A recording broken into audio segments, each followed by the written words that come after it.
എത്ര quality time നിങ്ങൾ ഒരുമിച്ച് സ്പെൻഡ് ചെയ്യുന്നു എന്നുള്ളതാണ് റിലേഷൻഷിപ്പിൽ ഏറ്റവും ഇമ്പോർട്ടൻറ്റ്. നിങ്ങളുടെ പാർട്ട്ണർ അല്ലെങ്കിൽ നിങ്ങളുടെ ലവർ എപ്പോഴും നിങ്ങളുടെ കൂടെ തന്നെ ടൈം സ്പെൻഡ് ചെയ്യണം, നിങ്ങളെ തന്നെ വിളിക്കണം എന്ന് കരുതുന്ന വ്യക്തികളാണോ നിങ്ങൾ? റിലേഷൻഷിപ്പിൽ പലപ്പോഴും പ്രശ്നങ്ങൾ ഉണ്ടാക്കുന്ന കാര്യമാണ് ചില വ്യക്തികളുടെ ഇത്തരമുള്ള ഡിമാൻഡുകൾ. റിലേഷൻഷിപ്പിൽ ഏറ്റവും പ്രധാനപ്പെട്ട കാര്യങ്ങളിലൊന്നാണ് ടൈം ബൗണ്ടറി. രണ്ട് പ്രധാനപ്പെട്ട കാര്യങ്ങളാണ് നമ്മളിവിടെ ശ്രദ്ധിക്കേണ്ടത്. ഒന്ന്, ക്വാണ്ടിറ്റിയേക്കാൾ ക്വാളിറ്റിക്ക് ഇമ്പോർട്ടൻസ് കൊടുക്കുക.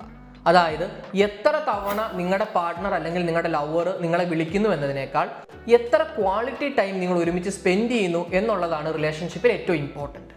രണ്ടാമതായി, ഇൻഡിവിജ്വൽ ടൈം. നിങ്ങളുടെ കൂടെ എത്ര ടൈം സ്പെൻഡ് ചെയ്യുന്നു എന്നതിനോടൊപ്പം തന്നെ പ്രധാനപ്പെട്ട കാര്യമാണ് അവരുടെ ഇൻഡിവിജ്വൽ ടൈം അവരെങ്ങനെ സ്പെൻഡ് ചെയ്യുന്നു എന്നുള്ളത്.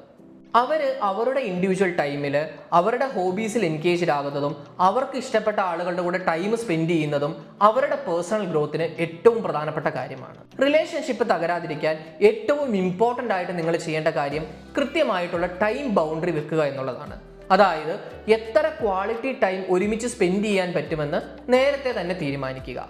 ആ ടൈമിനപ്പുറം നിങ്ങളുടെ ലവറെ നിങ്ങൾ എക്സ്പെക്ട് ചെയ്യാതിരിക്കുക.